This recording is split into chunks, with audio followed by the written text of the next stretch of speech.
we're going to be listening to a guy that I'm really excited about. I got to get the other book too, but I've been reading this book. This is one of his books, but Ego is the Enemy, and then this is called The Daily Stoic.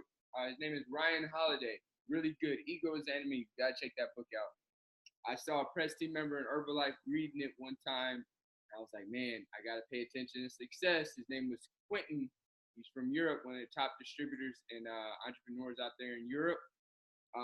And I saw him reading. I was like, it just piqued my interest in it more because I heard a little bit more about it. Now that I'm reading it, man, so on point. So I wanted to check this guy out. His name is Ryan Holiday. And we got his top 10 rules for success. So you definitely want to get your notebook out. You don't want to miss these nuggets. We're going to get some live shares at the end. But the biggest thing this is going to teach you is that there's laws to getting successful, staying successful. And then there's ways that look like getting to success and staying to success. What does that mean? There's the things that are real and there's the things that look like they're real. Which one do you want? That's what you're going to see. The difference is the ego makes you want to look like. The real, getting to the base of who you are and really what the laws are, really what it takes. So this is the difference. If you really want success and you're in the right place, you're going to get to what success is, not just what success looks like. So without further ado, let's listen to Ryan Holiday, author of Ego is the Enemy, talking about his 10 rules for success. It's like right now, I got a great house. I got this cool stuff. Like, am I willing, if the right opportunity comes up, am I willing to leverage all that to bet again? That your willingness to take those risks, especially when you're young, is the difference between, like, I think an average life and an extraordinary life. What I found, that I have this weird thing where I think, like, if you do one thing, you can be, like, really good at that one thing. If you do two things, it's hard to be good at those two things. But if you do, like, a bunch of things that are all somewhat related, they kind of, like, fuel into each other. So it's like I was working for these authors and I was learning how blogging works, which turned around and became very relevant at American Apparel. But there I'm learning other things about, like, ad buying and, media and stuff like that. And then, since I'm working with the authors, I'm learning how books get made. So all the things are sort of this series of, like, concentric circles that sort of all add to each other. So for me, it's not like I did one thing and I dedicated myself totally to that, and then I did another thing, and then I did another thing. It was like all sort of simultaneous. There was one period where I had basically like 3 full-time jobs. Which was not exactly a fun experience, but it sort of compressed a period of learning that would have normally taken like years into like 1 or 2 years, where I just learned so much that then I could, experiment and do things when I took some of that stuff off my plate. What's the single worst marketing decision that you can make? And I think we've all been there. It's that you start with a crappy product. But as marketers, this is what we do day in and day out. Our job starts when the product is finished. But a growth hacker says, why? Why can't the product be improved? Why does it have to start? Why does it have to start so late in the process? Why are we getting handed this final product when market feedback would incorporate into the product the elements that make it successful? And so when marketers stop thinking of their job as to simply work on what's already been done, but to answer these questions: who is the product for? Why would they use it? Why do I use it? Marketing is baked into the product. So I love this quote from Paul Graham, the founder of Y Combinator. He says, make stuff people want. That's the best marketing decision that you can make. And I think if you look at a company like Instagram, you see this very clearly, right? Instagram launched as a Foursquare competitor called Bourbon. It was a geolocation service. And it had a feature that allowed people to upload photos and put filters on them. It got a little bit of traction, but nothing truly profound. And so they decide they're going to zoom in on this single feature. They're gonna throw everything that they've done out so far, and they're gonna rebrand as Instagram. It launches, I think it does something like 25,000 downloads its first day, and it sells to Facebook a year later for $1 billion. So you could argue that the best marketing decision that Instagram made was changing from Bourbon to Instagram. Everything else was extra. Everything else was window dressing. The product was the marketing. I think the big thing is you don't leap until you've spotted the landing, right? And so I think what people are like, I hate what I'm doing, so I'm gonna stop doing it and then they think what they love doing is magically going to fall in their lap. And it doesn't work that way. It's like again, Mark Zuckerberg didn't start Facebook after he dropped out. He started a side project in college and he built it into something that it was then realistic and reasonable to transfer his energies from the traditional thing to the untraditional thing. And so, I started reaching out to authors that I wanted to meet and, learn from while I was in college. I didn't quit college because I hated it and then go do this thing. So I think that's a very important thing that people have to realize. It's not, you don't magically get the life that you want. No. It's a series of steps, and take the smallest possible step you can, and then you take another one and another one and another one, and then all of a sudden there starts to be not just some momentum, but the next step is clearer. I would have had when I was dropping out, I had no idea that it would lead to where I am now. It's a series of individual decisions, but I knew that it was probably going in the direction that I wanted to go. So I'm more a proponent of having a direction that you want to head in, rather than going by 28 years old, I'm going to be the first woman to land on the moon. That is very certain. And it in some ways probably limits you from other awesome stuff that might have come up along the way. On my biography on the back of the book, it says Ryan apprenticed under Robert Cree. That's a word that you make up for what happened after it happened. You know what I mean? It's not like I met him at this lunch and he said and then he in some ceremony inducted me into being his apprenticeship, his apprentice, we're Masons or something. It was, hey, I'm going to give you a shot on this thing because I need some help with something because I don't want to transcribe all these really long interviews. Fine, whatever you're willing to pay me to do it, I will do it, and I'm going to deliver something that you're going to be happy with. And then then I'm going to ask you for feedback. I'm going to ask how I can improve, and then I'm going to ask for another shot, and I'm going to get better that time. And I'm just going to slowly build momentum and trust with you. And that's what I did. There was no informal arrangement, or there was no formal arrangement. Sometimes we would go weeks or months without talking because he was busy, and I understood that my job was to contribute and not be a burden or a thing that he would have to feel obligated to, monitor or whatever. And when he didn't give me something to do, I would try to think is there something that I can do that he hasn't asked me to do, and how can I make that contribution? And how can I have me working for him be as painless for him as possible? And the second thing that I find when I hire a lot of young people that I think I was able to differentiate myself with is I wanted it really bad. And he knew that I always wanted more. And he never had to chase me. He never had to call me twice or email me and say Ryan, I emailed you 3 days ago. Why haven't you gotten back to me? Because if he gave me a week deadline, it was done in 3 days, or if he called me, I called him right back. If he asked me to read a book, I read it, and I didn't give him excuses for why I read. I find with so many young people, it's I want them to be successful, or I want them to work well for me, more than they want it for themselves. In late 2012, I worked on a book launch for Tim Ferriss. He wrote a book called The 4-Hour Chef. It was his third book. It was published by Amazon. And because it was published by Amazon, we found out at the very last minute, about 6 weeks before launch, that it was going to be banned by every major bookstore in the United States. And this is pretty much the worst thing that can happen to you if you were doing a traditional book launch, because that's where books are sold. So how do we hit the New York Times bestseller list? How do we move copies if all the traditional marketing stuff is out the window? That leaves growth hacking, right? How do we do this? How do we treat this book like a startup that we're creating from nothing? One of the first things we did was a BitTorrent giveaway, where we gave away something like 250 pages of the book, videos, photos, all sorts of extra stuff. It ended up getting downloaded, I think, about 3 million times. It drove 250,000 people to the Amazon page.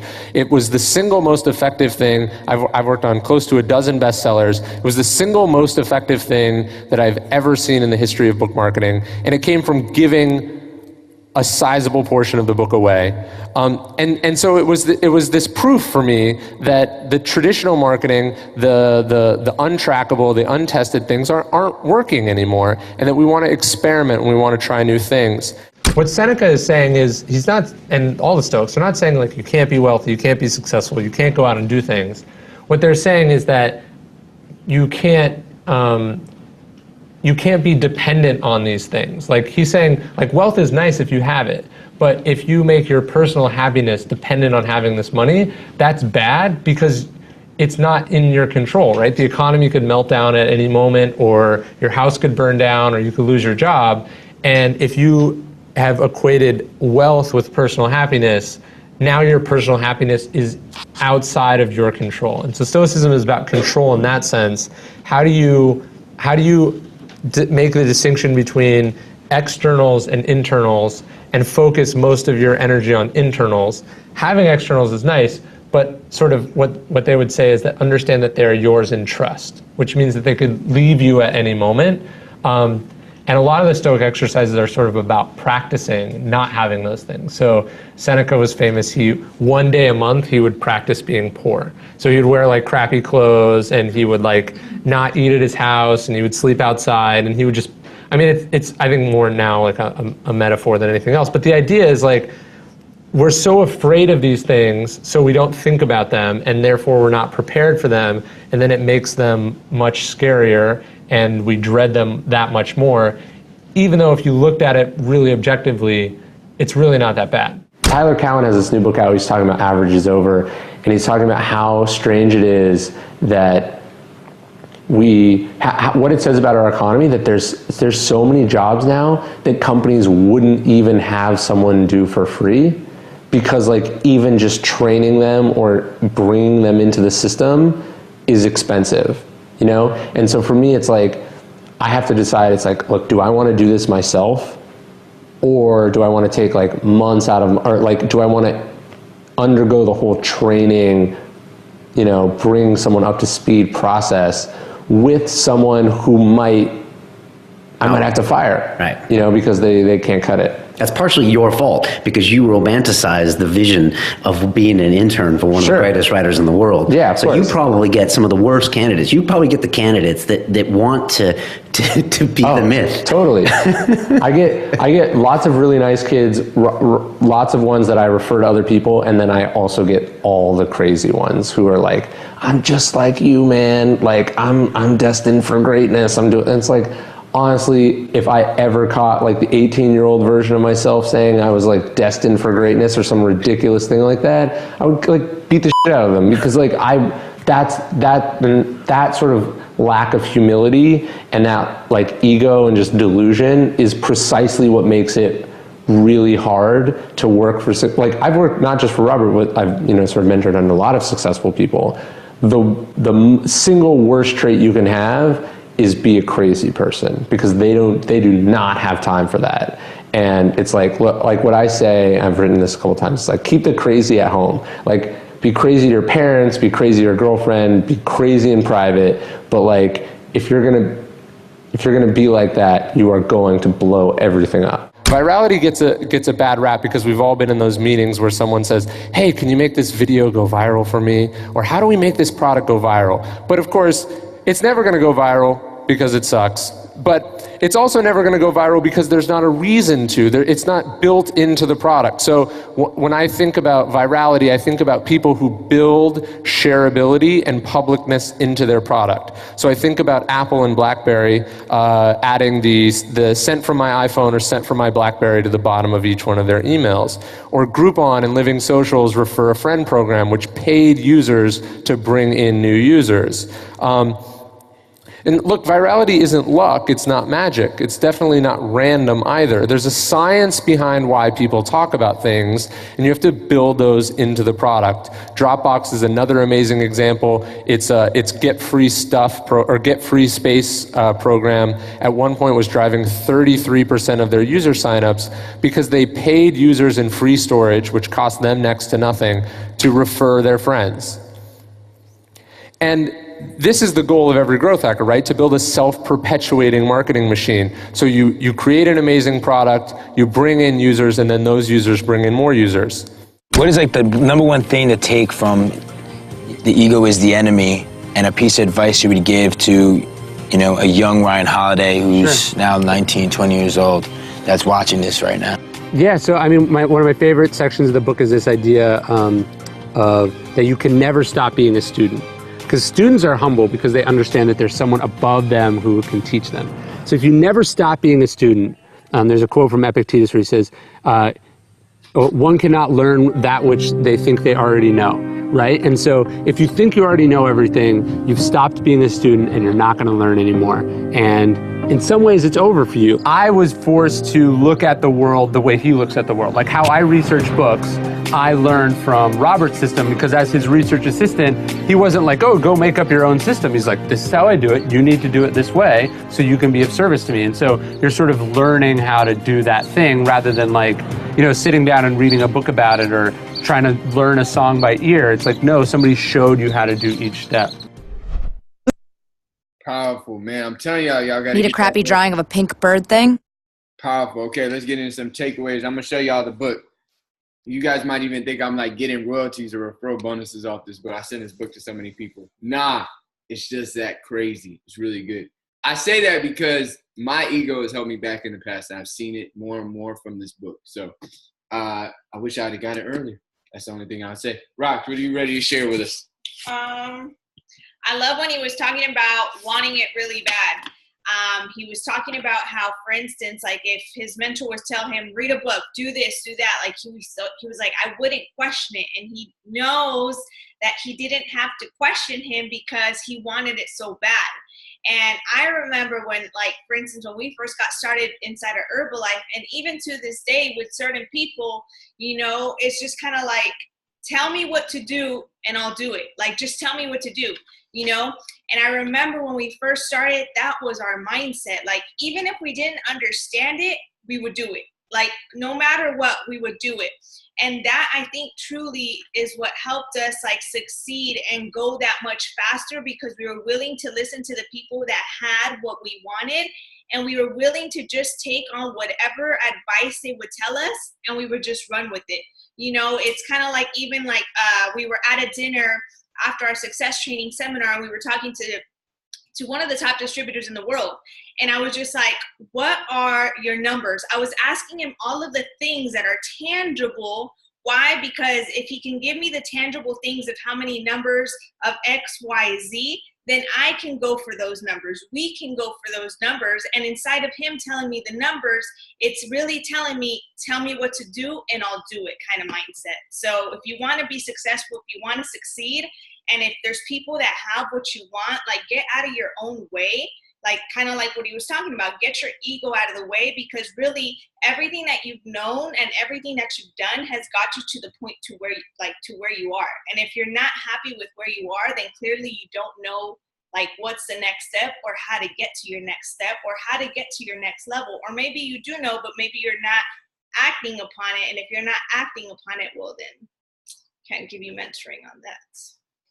Nice. Yeah, a couple of takeaways for me. Make stuff people want. So you got to make stuff people want. And this, for us in Herbalife, whether you're a client or a distributor, you know, at your job, you got to be doing the things that the people want, your boss, your employers. But as a distributor, we already have the best products in the world. People want these products. They're the number one in the world nutrition products. But now, what are you bringing to the market that's going to make them attractive from you as a distributor? You know, are you making a fit camp that people want? Are you making a challenge that people want? Are you, you know, working on opening a nutrition club that's attractive to people? Like, what are you making that people want? Like, the biggest thing I'll tell you is that if you're having people wishy-washy about starting with you, or, you know, not really pulling the trigger with you, it's probably because A, you don't have something they want that's attractive enough, or B, you're not the coach that's attractive enough for them. What do I mean by that? To be honest, Roxy and I don't have a lot of problem with people reaching out and then getting started with somebody else. You know why? Because we don't play with our results. So when people see us, we're not posting 9-month-old pictures of results. We're posting this morning. And then tomorrow, we post tomorrow's picture. And then the next day, we post next day's picture. Why? We always have results. And that tells people in their head that we're always going to be able to help them. But if people haven't seen you grow or create a new product or, add a new challenge in a long, long time, their belief that you can help them go where they need to go starts to go down. Because guess what? There's a lot of other people out there that do have results. Every time I want to slack for a prolonged amount of time, this is what I think in my head, honestly. I think about Simeon Panda and Ulysses on Instagram. They're two guys ripped as hell. And I think to myself, if I take this time off, are they taking that time off? And then who's going to help the people and get the clients? Because they're not. Every day I look, they're in my Discover, ripped as heck. I'm like, Aubrey, you think you are allowed to take time off when they're looking like that? That's why they're at 4 million followers and helping people all over the world, because they're not taking the days off. They're not chilling. They're consistent. You've got to make your thing. If it's for us, it's social media. That's why we can't do that. If it's you, it's social media. If it's a challenge, if it's a nutrition club, it's a fit camp. How are you making it so people want it continuously and consistently? It's always got to be getting better. So that was one of my biggest ones. I love the find your direction and then create your side project during it. You talked about Mark Zuckerberg, the founder of Facebook, didn't just jump out of school and start Facebook. He started it on the side and built it up. To be honest, when we saw Herbalife, the opportunity was attractive, number one, to learn. That was the one thing that was attractive first. Why? Because they were getting results for people. And if you can get results for people, you can always be successful in business because people want results. We just wanted to learn at first. Then what we saw was there was an opportunity to tap into profits versus wages. Roxy and I were both working for wages, meaning our income was always attached to time, which means, therefore, we could never be free. So then when we saw that there was a way to tap into income irrelevant of time, but rather value, we saw freedom. And then what did we do? We built it on the side. A lot of people might have said Roxy was working as a server at 2 jobs. Servers make good money for their 20s, right? In their 20s, they're like, yo, I'm balling. For me, doctor to physical therapy, I had 3 jobs. We were making great money. But there's a time when you've got to build it on the side so you can shift into making great money and having time, but you've got to start it early. You can't think you're always going to be 20 and 30, having energy and free time all the time. What about when you have children? What about when you have responsibilities? You had to have built it on the side before. Mark Zuckerberg could have said, yo, it's college, man. I'm not doing Facebook. I got to get to this frat party. It's popping.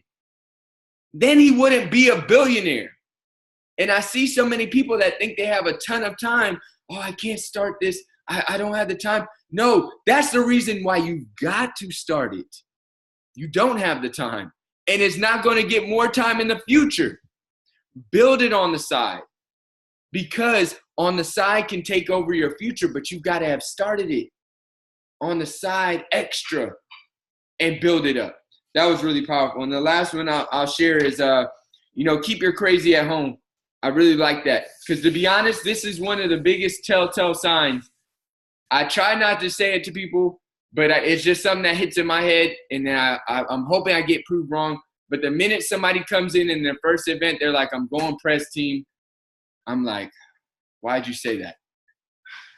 Because it talks about the ego. To be honest, Roxy and I weren't even thinking. I wasn't aiming for press team when I came in because I wasn't thinking it was going to be, Herbalife was going to be as big a part of our lives as it ended up being. To be honest, I said if this thing could make $2,000 to $3,000 on the side, that would be amazing. Because $2,000 to $3,000 was taking us about 30 hours a week out of our time. So I was like, man, if it could do that, maybe we could just put that towards a home or something. It wasn't press team until about 5 to 6 months in. But to be honest, I love when he said, you don't want to do that because you're talking from ego. You're talking from, I know I'm going to do it. I know I'm like, it's easy. And yes, those mindsets are going to help you, but then those mindsets can also cloud you from coaching, being coachable, your ego thinking you know how to do it. Because to be honest, for me, I look back at some of our tough times in the business, and 70% of them, I'm going to take responsible for my ego. My ego caused 70% of our tough times. Could have been done way better, could have been way smoother, could have had way more growth, but I thought I knew it all. I thought I had this. I thought I was going to get it. And that ended up blocking me from a lot of mentoring, from a lot of coaching, from a lot of collaboration, cooperation, teamwork. And it ended up hurting because I thought I knew, so I just did it without any input. Now looking back, I can see how foolish, how slower it made our journey, and how painful. So I'm not going to say, don't say you're going to go press team. I'm not saying that. But what I am saying is focus on the next step first. Like if you're supervisor, focus on, I'm going to world team. If you're world team, focus on going to active world team. If you're active world team, just focus on the next step. Have a big vision for it. But what about the next step? People, I'm going to be serious with you. People talking press team as senior consultant. I'm like, bro, you're not even qualified producer, bro. You're not even getting the 50 off the shakes. Get to the 50 off the shakes first. Because why? Humility is going to lead to being open. Because if you're humble, you're saying that, okay, I don't know everything. Then you're open to the coaching. Then the coaching gives you the shifts. And then you go. Much faster than if you think, hey, I just know this all. Because to be honest, nobody was born knowing how to do Herbalife. Nobody was born knowing how to get fit or get results. These have all been learned.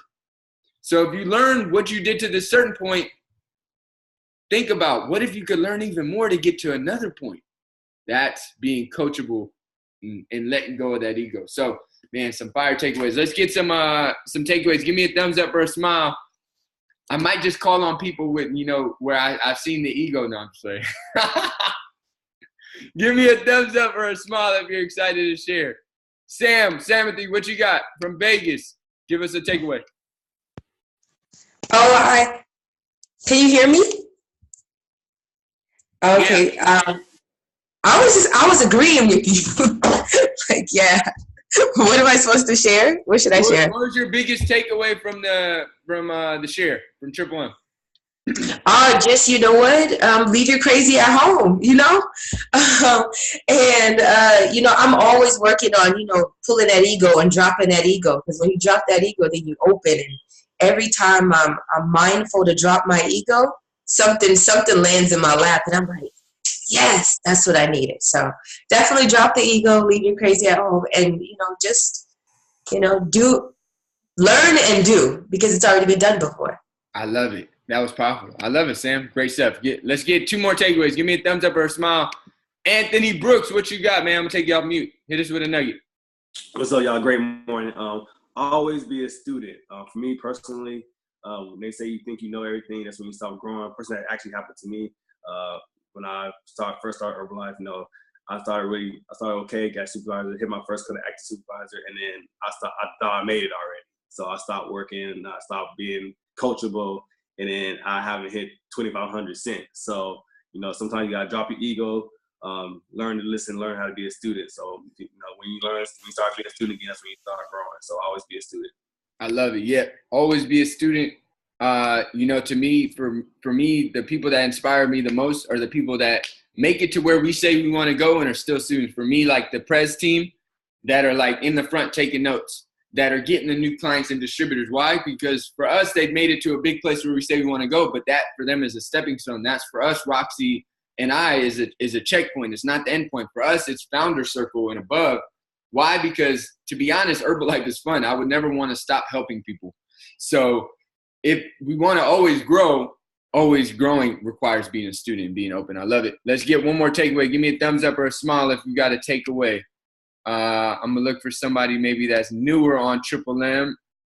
Let's get Socorro, her first STS yesterday. Give us a takeaway. Hello. I took you off mute. You're good to go. Okay, thank you.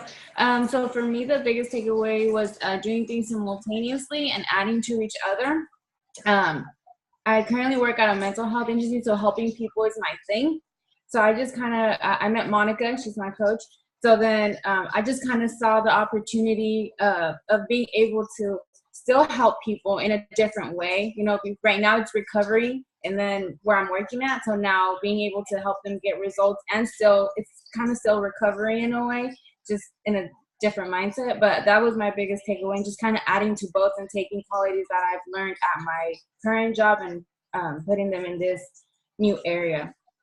I love that. So powerful. Absolutely. Because you guys, what the thing that's amazing for all you guys that are entrepreneurs, Herbalife distributors, everything you built on your journey to this day still serves you. You don't have to leave it at the door of Herbalife. For example, I was a server for about 2 months. Roxy doesn't give me enough credit, but I learned a lot of people skills. I was also a personal trainer. I was also worked in a gym. I've also did the call center for my college, calling alumni, trying to get contributions for the school. So what did I learn? I thought all these things were random. What did I learn? I learned how to talk to people. I learned how to influence. I learned how to not take no's personally. I learned people skills. I also learned how to like create a facility. And then you guys, one day I remember in college, I asked my boy, I'm like, I got to think about what am I going to do? I'm going to be like the Billy Blanks, The Rock, and Dr. Oz. So I got to be doing like infomercials or something. I was like, all right, bro, grab the camera. I'm going to do a little video.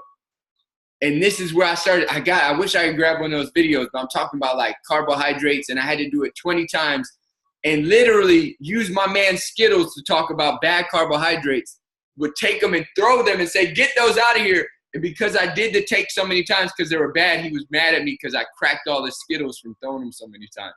I didn't know all that would come back later to help me be able to speak to people, to be able to work with people, to be able to organize my thoughts into talking and have a conversation. All these things you've gone through, your people skills, your working, your understanding of numbers, your understanding of health and wellness, your understanding of marketing, your understanding of people, all can serve you still in your business. That's why simultaneous is amazing. So I love that. You guys, amazing, amazing time. Take everybody off mute. Let's have a great Monday. Happy Memorial Day. New week is here. Remember, always share, always post your takeaways from Triple M. Don't leave it with you. You've got to still pay it forward to really get it all to lock in and invite people to join us every Monday. Let's get it. How y'all feeling? Let's go. Happy Monday. Let's go, y'all. Happy Monday.